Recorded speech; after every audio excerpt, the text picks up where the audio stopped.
에베소서 4장 1절부터 6절에 있는 말씀입니다.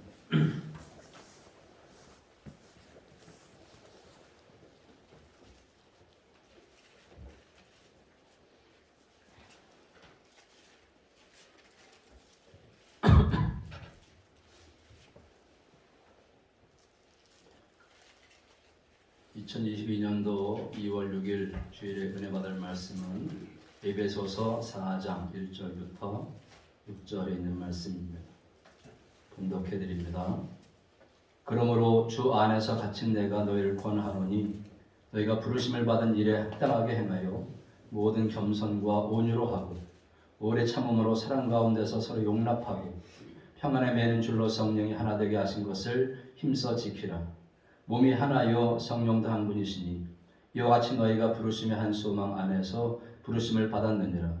주도 한 분이시요 믿음도 하나요 세례도 하나요 하나님도 한 분이시니 곧 만유의 아버지시라. 만유 위에 계시고 만유를 통일하시고 만유 가운데 계시도다. 아멘. 따라합시다. 하나 되게 하신 것을 지키라. 하나 되게 하신 것을 지키라. 하나 되게 하신 것을 지키라. 하나 되게 하신 것을 지키라. 인사하고 말씀 나누겠습니다. 사랑합니다. 감사합니다. 축복합니다. 승리하세요. 어떤 사람이 정신병원 앞을 이제 차를 몰고 가는데 갑자기 자동차 타이어가 펑크나면서 이게 휠이 쑥 빠져나가는 겁니다.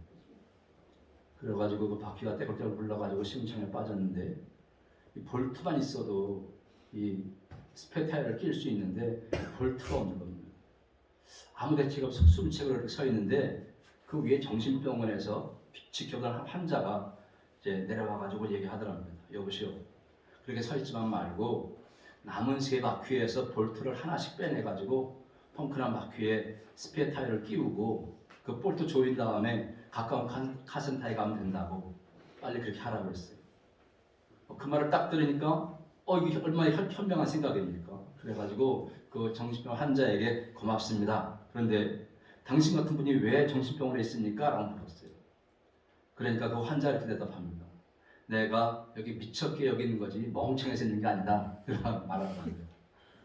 정신이 이상한 거지 멍청한 것은 아닙니다. 여러분, 정신병자라고 멍청한 것이 아닙니다. 똑똑합니다. 저도 은혜원에 가끔 가보지만 아주 똑똑합니다. 이 정신병자는 결국 뭐냐? 자기 자신에게 미쳐서 이 다른 사람과 정신적인 교류나 대화가 이루어지지 않는 사람을 우리는 정신병자라고 합니다. 때로는 그 말이 지극히 합리적이고 타당하지만 또 다른 사람의 말을 들을 줄 모르고 오직 이 자기라는 감옥에 갇혀서 자기 생각 외에는 다른 사람의 의견과 주장을 받아들일 줄 모르는 이런 사람들이 바로 이 정신병자의 하나의 증상인 것입니다. 그래서 이 정신병원에 가보면 이 환자들의 행동이 아주 거칠고 시끄럽기 짝이 없지만 그 100여 명의 환자들을 감독하는 관리자는 불과 1000명밖에 없습니다. 몽둥이나 총 같은 것도 없습니다. 그런데도 불구하고 이 100명을 충분히 다스릴 수 있는 것은 뭐냐면 이 정신병자는 뭐냐? 하나 되지 못한다. 다 자기라는 감옥에 갇혀서 자기가 최고지 절대로 하나로 뭉쳐서 뭐 그룹을 이루거나 그럴 줄 모르는 게 정신병자예요. 그러니까 100명이 있어 200명이 있어도 30명만 있으면 관리가 가능합니다. 이 정신병자는 두 사람의 의견도 합치하지 못하기 때문에 아무리 숫자가 많아도 소용이 없다는 것입니다. 자, 여러분, 이 건강한 교회는 어떤 교회일까요? 건강한 교회. 바로 이 하나가 되는 교회가 건강한 교회인 줄로 믿으시기 바랍니다. 우리 요립교회는 그리스도를 머리로 하는 이 하나가 되는 교회 생활을 우리가 이룰 수 있는 교회가 되어야 될 줄로 믿습니다. 자, 그러면 왜 이 하나됨을 힘써 지켜야 되느냐? 왜?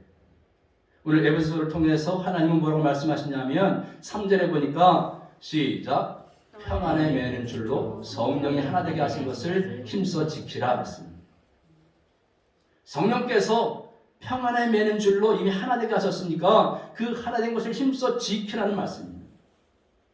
여기 지킨다는 말은 현재 분사예요. 그래서 계속적으로 지켜가라. 계속적으로 지켜가라. 우리가 우리에게 연합하라거나 하나 되라고 요구하지 않습니다. 이미 너희들은 하나가 됐기 때문에 그 하나 된 것을 계속 쭉 지켜가라는 거예요. 아멘. 그리스도인이기 때문에 이미 연합된 것이고 또 그것을 지키고 보존해야 한다는 것을 이제 3장까지 쭉 말씀하고 있는 것입니다. 4장부터 실제 생활을 말씀하시면서 첫 번째 강조하는 것이 뭐냐면 결국 교회가 건강하려면 온 교인들이 이미 하나가 된 것을 힘써서 지켜서 보존해야 된다 이런 말이에요. 여러분 4절 6절 말씀 보시면 이 하나를 7번이나 강조하겠습니다. 그래서 교회의 직체로서 교회는 하나님도 한 분이십니다. 성부. 주도 한 분이셔 성자. 성령도 한 분이십니다. 그래서 이 세 분, 성부, 성자, 성령 이 세 분 안에 단일성, 즉 세 분이 일체이신 삼일체 하나님의 그 통일성이 우리가 하나됨의 근원이라는 거예요. 하나님, 세 분 하나님이 하나가 됐듯이 그 하나님을 믿는 우리들도 하나가 되는 것, 이게 당연하다는 것입니다. 그래서 더 설명드리면 이 교회가 하나 되어야 하는 그 근본적인 이유가 뭐냐? 그 첫째가 성령의 사역이에요. 성령의 사역. 그래서 이 성령과 성령의 사역에 나타나는 그 통일성이 하나님의 하나됨의 근원이라는 거예요. 4절 읽을까요? 4절 시작. 몸이 하나요 성령도 한 분이시니 이와 같이 너희가 부르심의 한 소망 안에서 부르심을 받았느니라. 아멘. 몸이 하나입니다. 우리 기독교인들은 교회의 지체들입니다. 지체들. 여러분 우리 몸에 붙어있는 모든 것을 우리가 한 몸이라고 그러잖아요. 그래서 이 교회가 하나 되지 못하는 이유 중에 하나는 뭐냐 하면 내가 전부라는 생각. 성경의 가르침을 우리가 위대하고 신비스러운 그리스도의 몸 한 지체임을 말씀하고 있습니다. 우리는 그리스도의 몸이지만 내가 다가 아니고 지체의 각 부분 하나라는 거예요. 그러므로 구조적으로 하나이고 필연적으로 하나의 관계라는 것입니다. 여러분 그렇다면 무엇이 그 몸을 살아있고 생명이 있는 유기적인 조직체가 되도록 하느냐? 그게 바로 성령의 성령. 다시 말하면 따라합시다. 교회는 성령 활동의 결과다. 성령 활동의 결과다. 교회는요 성령께서 활동하신 결과가 교회예요. 부르심의 소망은 하나고 언제나 동일하고 우리 모두를 위한 소망입니다. 그래서 앞을 바라보지 않고 현재 상태에 눌러 안주하게 되면 결국 분열과 분리를 면치 못하는 거예요. 그래서 교회는 성령의 활동의 결과다. 그 성령 사역에 의해서 교회가 생겨나는 거예요. 두 번째 뭐냐? 성자의 사역에서 교회, 성자의 사역. 성자와 이 성자의 사역이 우리가 하나됨의 근거가 되는 이유입니다. 5절에 보면 주도 한 분이시요 믿음도 하나요 세례도 하나요 그랬습니다. 여러분 우리가 주님이라고 할 수 있는 분은 예수님 한 분밖에 없습니다. 예수님은 주님의 위격을 말합니다. 또 믿음도 하나요 그래서 믿음도 하나. 그리스도만이 신앙의 대상입니다.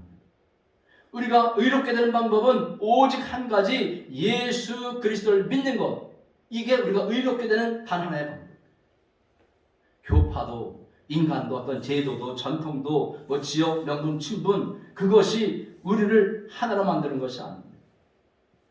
이러면 교회가 시적사회 김씨 사회의 교회가 있다고 하나 될까요? 아니 안 돼요.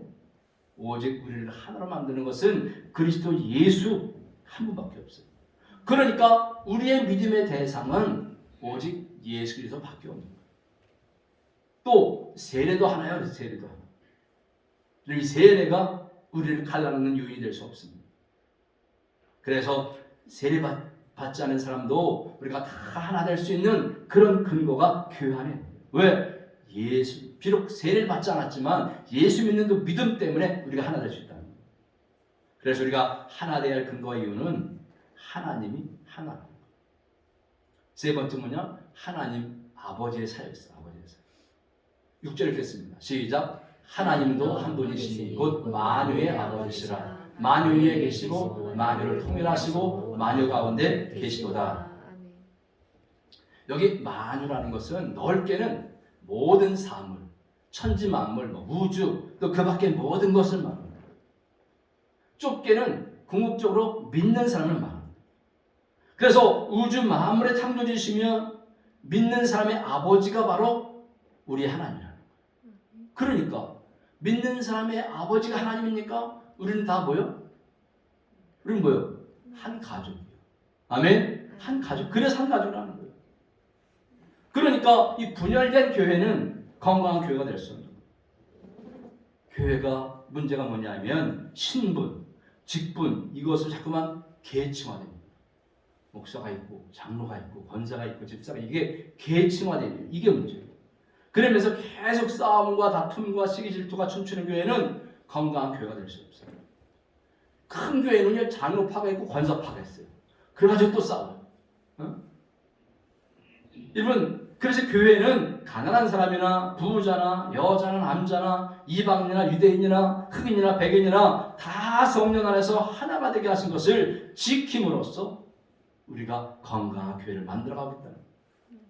그게 성령의 사역을 통해서 예수님의 사역을 통해서 하나님의 사역을 통해서 우리가 하나 되어야 하는 이유를 우리에게 말씀해주고 있는 줄로 믿으시기 바랍니다. 자 그렇다면 우리가 이 건강한 교회 생활을 위해서 어떻게 힘써 지킬 수 있느냐는 거예요.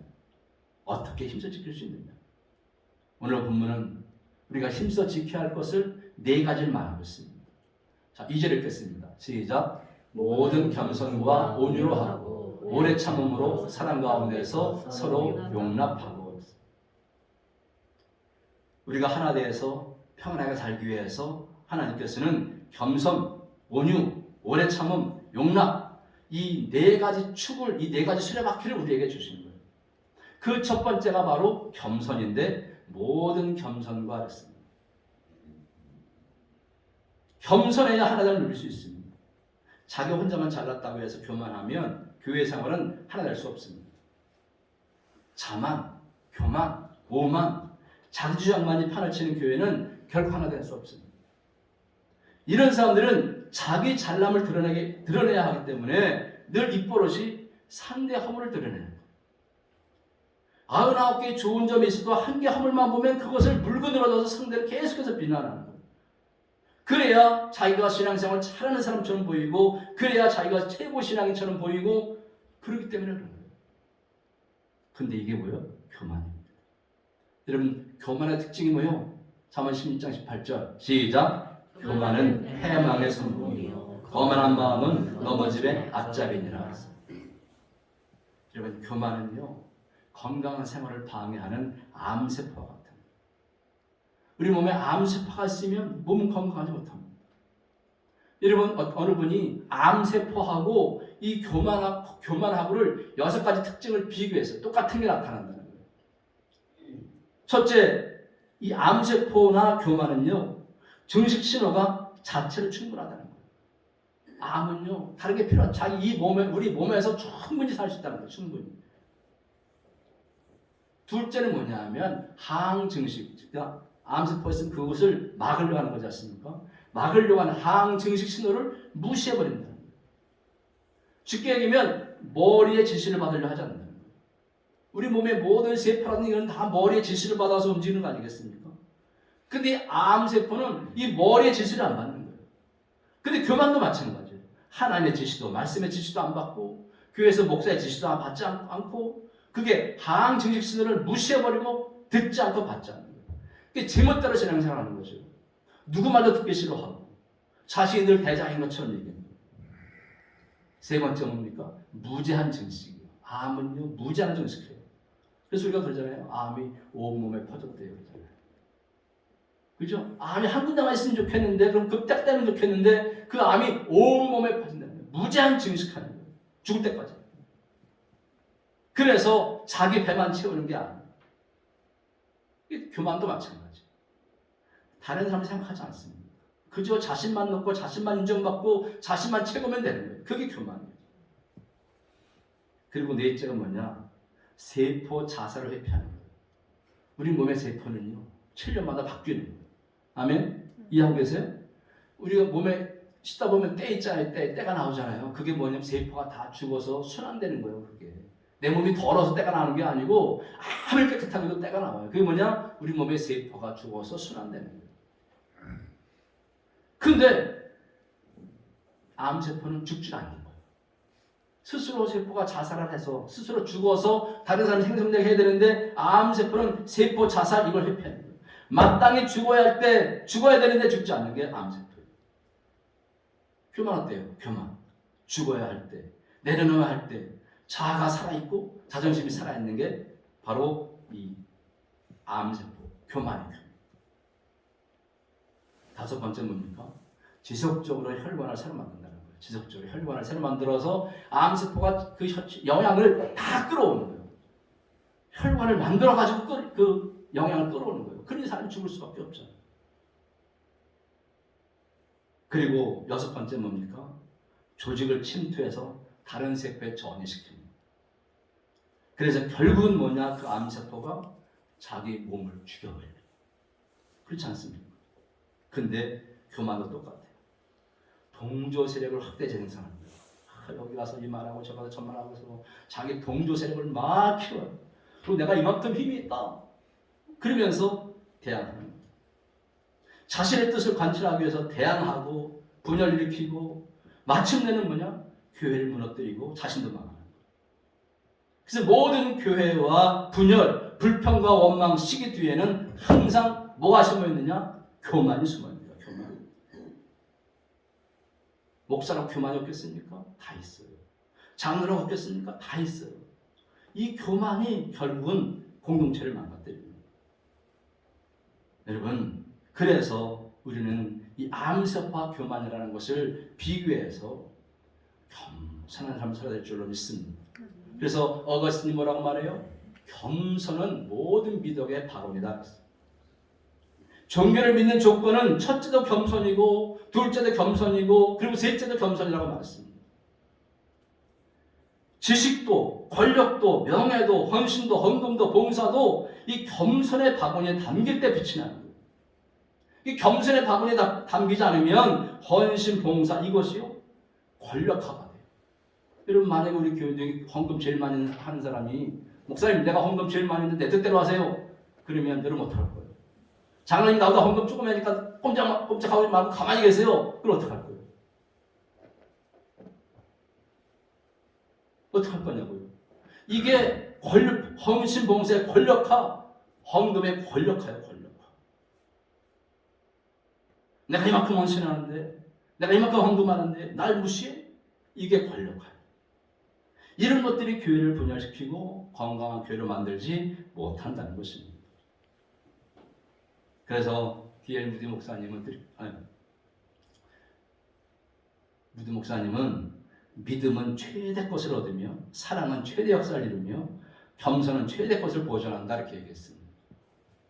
여러분 교회를 교회되게 만들기 위해서 십자가를 예수님을 보십시오. 예수님 어떤 삶을 사셨나? 시작.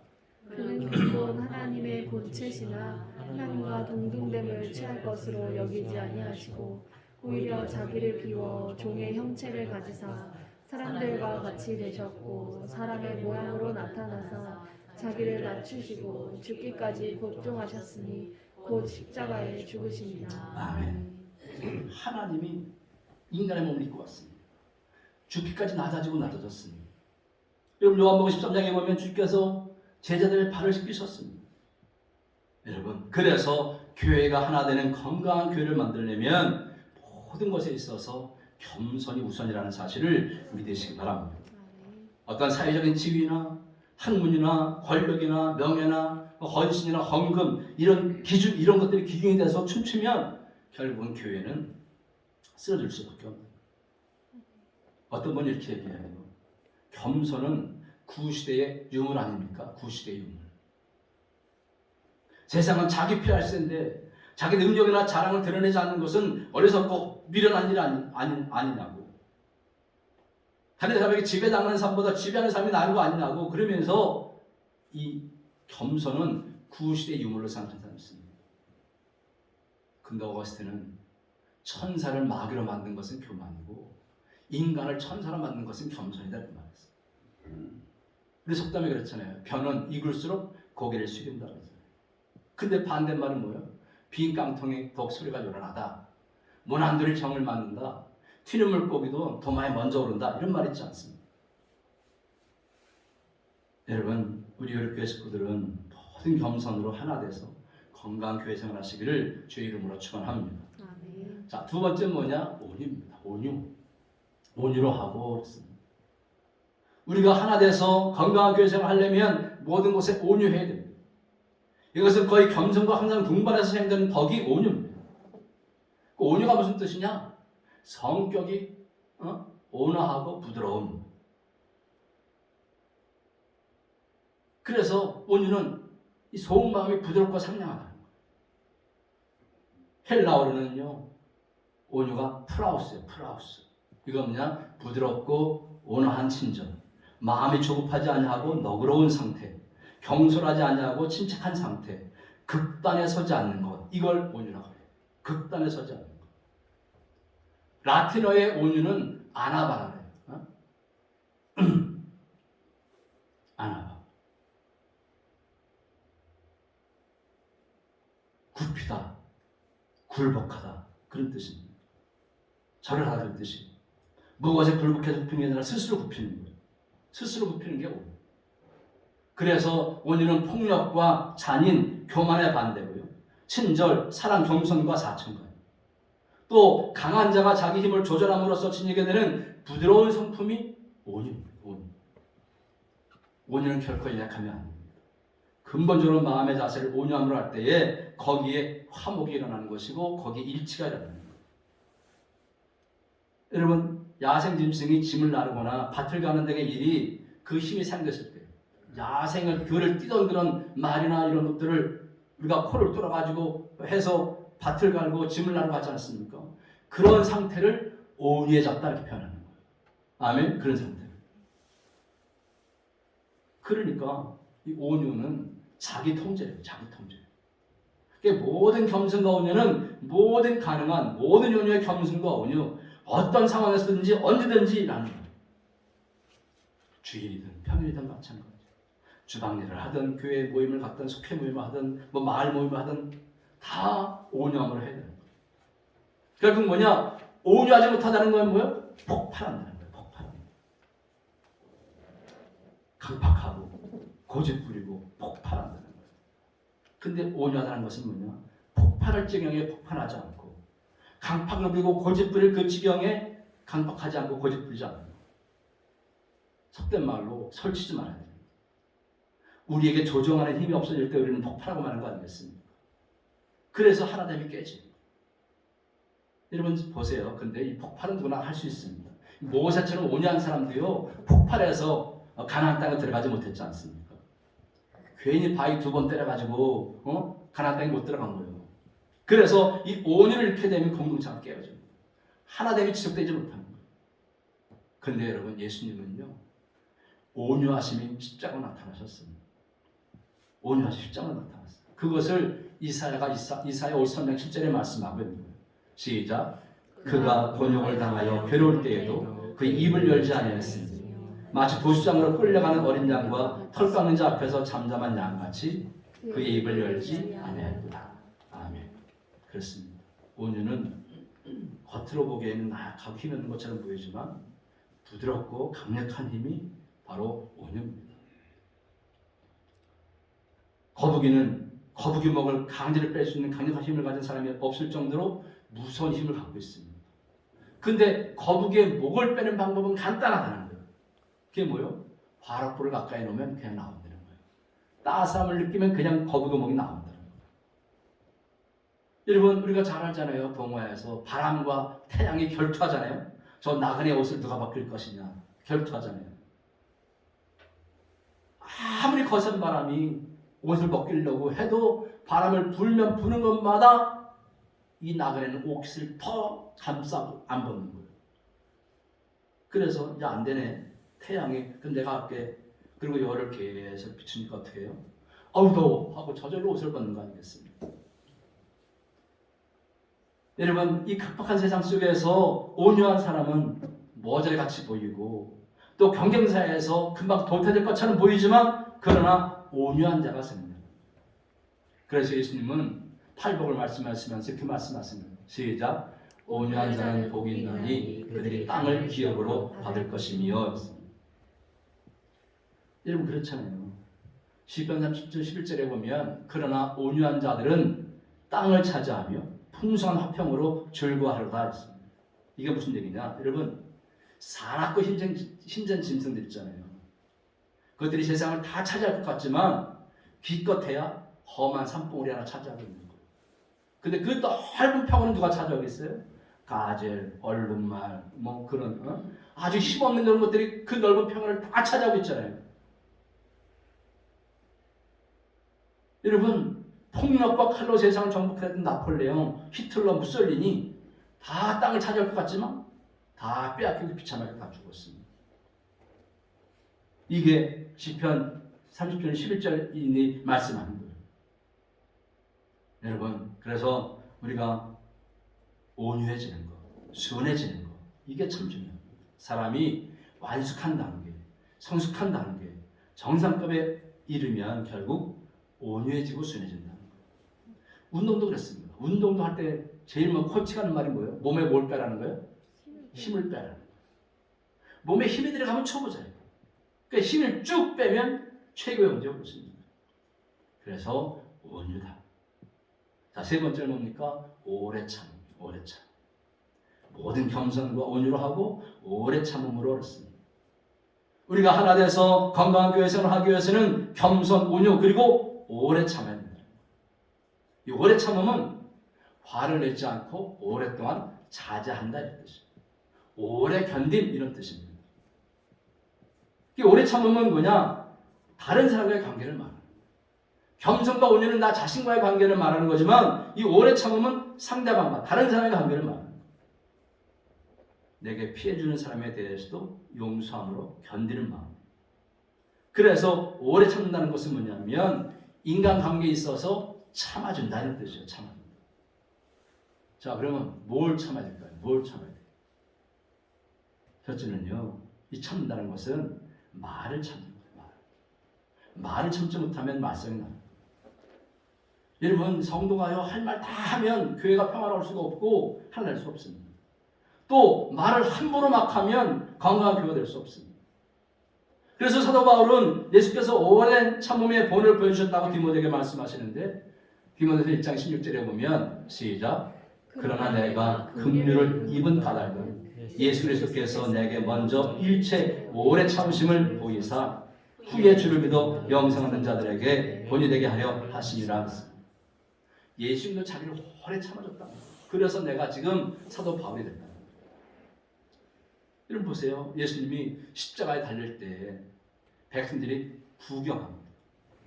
관원들이 막 비웃고 군인들이 희롱합니다. 신포도주를 주면서 하는 말이 네가 만약 유대인의 왕이면 내가 너를 구원하라. 함께 달린 행악자 중 하나는 네가 그리스도가 아니냐 너와 우리를 구원하라 조롱합니다. 예수님은 온갖 수모와 고통을 당했지만 오래 참았습니다. 끝까지 참았습니다. 왜? 거기서 참지 못하면 우리의 구원은 거기서 끝나는 거예요. 아멘. 예수님이 우리를 구원하시려고 십자가에 매달려 들어가셨는데 거기서 그래 야 이놈아 하고서 예수님이 오래 참지 않았다면 우리의 구원은 날아가고 세상은 그때만 멸망했을 겁니다. 그래서 예수께서는 참으신 거예요. 하나님을 이루기 위해서는 참아야 된다는 거예요. 그것도 오래 참아야 된다는 거예요. 뭘 참아야 됩니까? 또 행동을 참아야 돼요. 행동. 예수께서는 겟세마네 동산에서 기도가 내려오는데 대제사장들이 자기를 잡으려고 횃불을 들고 기다리고 있는 거예요. 주님은 벌써 당신이 잡힐 것을 다 아셨습니다. 근데 대제사장의 종 중에 말고라는 사람이 있는데 이 사람이 검과 몽치를 가지고 예수님을 잡으려고 대드는 거예요. 그때 베드로가 칼을 빼가지고 확 내리쳤지 않습니까? 근데 걔가 피하는 바람에 귀가 확 날아간 거예요. 예수께서 그 귀를 붙여주시면서 말씀하시기를 마태복음 26장 50절 54절에 보면 네 칼을 도로 집에 꽂으라. 칼을 가지는 자는 다 칼로 망하느니라 했어요. 여러분 그렇잖아요. 한 가정도 오래 참아야 하나는 건강하게 될 수 있습니다. 남편이 막 화내고 아내가 막 화내고 또 자식은 자식대로 막 화내고 참지 않고 그러면 그 가정이 온전하겠습니다. 마찬가지로 우리가 한 가족이라고 하셨으니까 하나님께서 교회도 하나 되는 건강한 교회가 되려면 우리의 말도 행동도 오래 참아야 된다. 자, 네 번째 뭡니까? 서로 용납. 서로 용납. 사랑 가운데서 서로 용납하고 있습니다. 용납이라는 것은 뭐냐면 상대방을 자기에게 맞춰 바꾸려는 의도 없이 그냥 있는 그대로 받아들여요. 저는 그렇잖아요. 우리는 상대방을 자꾸 자기 마음에 맞춰서 내가 네이버의 마음을 갖고 있으면 꼭 상대방도 이 네이버의 마음을 갖도록 하는 게 우리의 욕심이에요. 근데 내가 네이버 마음을 가질 때 상대방이 동그라미 마음을 갖고 있어. 그럼 넌 동그라미 마음을 갖고 있구나. 그걸 그대로 인정하는 게 뭐냐? 용납이에요. 다른 사람의 실수와 허물에 대해서도 이해하는 태도가 용납이에요. 그 잘못한 사람에 대해서 책망과 벌을 보류하는 거예요. 보류. 이게 용납이에요. 이해한다는 거죠. 근데 여러분, 교회가 그렇습니까? 성도들이 그렇습니까? 교회 생활하면서 한번 자존심 상하고 잘못 보면 끝까지 그걸 물고 늘어져서 결국 하나 되지 못하는 교회를 만듭니다. 건강한 교회 생활을 할 수가 없는 거예요. 우리가 흔히 그러잖아요. 믿지 않는 사람은 술 먹고 풀어버리는데 교회 교인들은 아주 안 푼다고 그런 얘기를 우리가 쉽게 재밌게 얘기하잖아요. 원수 삼는다고. 여러분, 인간은 다 연약하고 흠이 있습니다. 그렇기 때문에 그래서 예수님의 보혈이 필요한 것이고 그래서 하나님의 은혜가 필요한 것입니다. 여러분 그렇잖아요. 세상에 완벽한 사람이 어디 있어요? 여러분 솔직히 말씀드려서 여러분이 완벽하다면 왜 예수 믿어요? 그죠? 완벽했으면 왜 예수 믿냐고요? 완벽하시다면 왜 하나님을 의지하고 예수 믿습니까? 내 주먹을 믿으라고 그러고 혼자 살지. 우리는 누구도 완벽하지 않은 사람이 없어요. 그래서 예수님이 필요한 거고 하나님의 은혜가 필요한 거예요. 여러분 또 아버지가 잘해야만 아버지입니까? 한두 가지 실수 있으면 아버지가 아닙니까? 한두 가지 실수가 있어도 아버지는 아버지. 그래서 그것까지 존경하고 사랑하고 섬기는 거 아니겠습니까? 여러분 누구나가 다 공과 과가 있는 거예요. 여러분 록펠러, 우리가 흔히 록펠러 그러면 아주 전설적인 세계 부호고 아주 많은 그런 교회 4,928개 교회를 지어서 하나님께 보고를 하고 11조국을 만들어서 11조를 전체 드렸다 이런 것만 생각하고 있어요. 록펠러를 목사님 그것만 얘기했으니까. 근데 사실요 그 전에 록펠러는요 아주 나쁜 놈이었어요. 탐욕스러운 악독 자본가였었어요. 아주 더러운 돈만 긁어 모은 사람이 록펠러였었어요. 온갖 편법과 불법을 저질렀고 뇌물과 리베이트를 받아가지고 수단과 방법을 가지고 이 검은 돈을 싹 끌어모은 사람이 한마디로 록펠러였었어요. 탐욕스러운 악독 자본가 그게 록펠러예요. 근데 그가 죽음에 이르렀고 회개했고 그런 다음에 하나님 만난 다음에 이렇게 선한 사람으로 바뀐 줄로 믿으시기 바랍니다. 세상에 온전한 사람이 어디 있겠습니까? 그래서 우리가 이 교회 생활을 하려면 늘 검사 역할이나 판사 역할을 하면 안 돼요. 늘 언제나 무슨 역할을 해야 되냐면 변호사 역할을 해요. 그럼 검사나 판사는 딱 자르는 거예요. 변호사는요 어떻게든지 자기에게 변호를 맡긴 사람을 이해하려고 하고 그를 증명하려고 하고 죄를 있으면 그를 줄이려고 하고 그게 변호사 아니겠습니까? 우리는 검사나 판사 역할을 하길 좋아하지 변호사 역할을 하길 좋아하지 않아요. 근데 이 털어서 먼지 않는 사람이 어디 있겠어요? 그래서 서로 용납하고 그냥 상대방을 그대로 인정해주고 그래야 건강한 교회 생활을 할 수가 있다는 것입니다. 서로 용납하되 무엇을 용납하느냐? 예수님의 사랑으로 용납하고 그런 예수님의 십자가에서 그 모욕하고 침뱉고 옆구리 창으로 받고 가시멜로가를 씌우고 그 조롱하는 자들을 다 용서해 주지 않습니까? 누가복음 23장 34절 시작. 아버지 저들을 사하여 주옵소서 자기들이 하는 것을 알지 못함이니이다. 하나마다 현장에 잡힌 죄인도 용서해 줬어요. 또 마태복음 18장 20절에 보면 7번씩 70번이라도 형제를 용서하라 했습니다.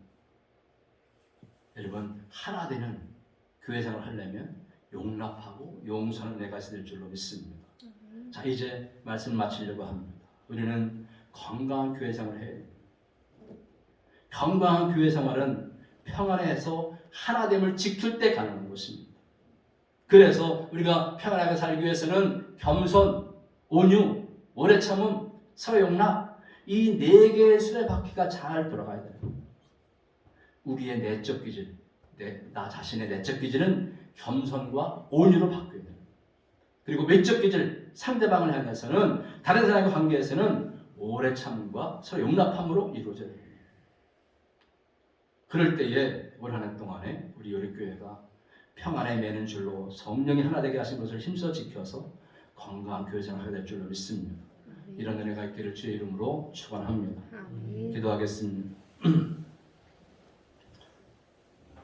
사랑 은혜가 충만하신 아버지 하나님, 은혜와 사랑을 진실로 감사드립니다. 오늘도 우리를 사랑하셔서 이제 하나님의 거룩한 은혜를 베풀어 주시고 또 하나님의 말씀을 따라서 우리가 승리한 삶을 살게 하심에 진실로 감사드립니다. 오늘 성령이 하나 되게 하시고 또 주께서 하나 되게 하시고 하나님께서 하나 되게 하신 그 교회를 아름다운 신앙생활 때에 우리에게 네 가지 중요한 바퀴가 있다고 말씀했습니다. 겸손과 온유와 오래 참음과 서로 용납입니다. 이 네 가지 수레 바퀴를 가지고 우리가 평안의 매는 줄로 하나 되어서 건강한 교회 생활, 건강한 가족 생활, 건강한 직장 생활, 건강한 사회 생활 할 수 있는 믿음의 사람들로 축복하여 주시옵소서. 예수님의 이름으로 감사하며 간절히 기도드리옵나이다. 아멘.